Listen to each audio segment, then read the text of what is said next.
Hello everyone, welcome to Aureus ERP. In this video, we will walk through the fiscal position in Aureus ERP. Before that, just imagine your business deal with customers or vendors across different regions. Managing taxes and account mapping manually can be challenging. Fiscal position in Aureus ERP, you can automate mappings, ensure compliance, and simplify accounting processes. Now let's move to the live demo.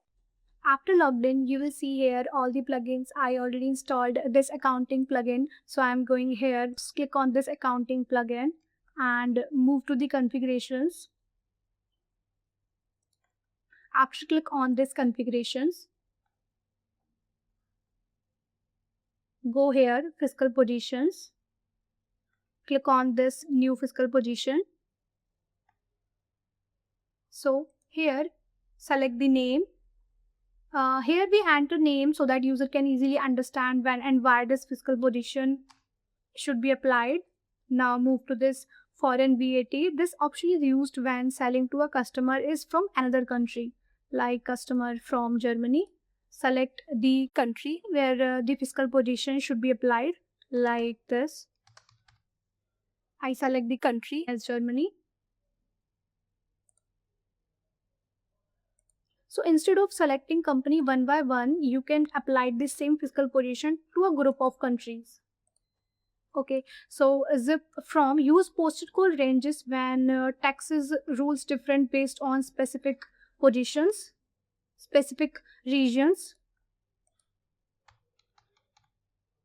Okay, so this field is useful in a multi-company environment.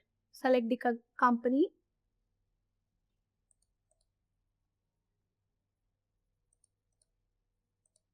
Okay, so detect automatically. When you enabled this system automatically applies this fiscal position based on customer details such as country or postal codes.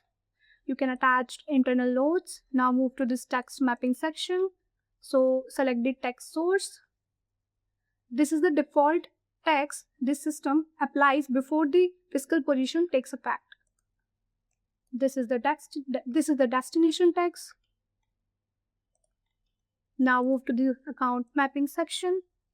So it's account to the destination account. Just click on this create.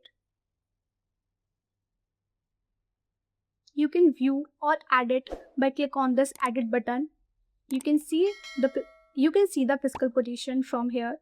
Well, that's all about the fiscal position in Aureus ERP. I hope you found this helpful. In case you have any doubts, then do reach out to us at support@webkul.com or raise a ticket at webkul.uvdesk.com. Thanks for watching and stay tuned.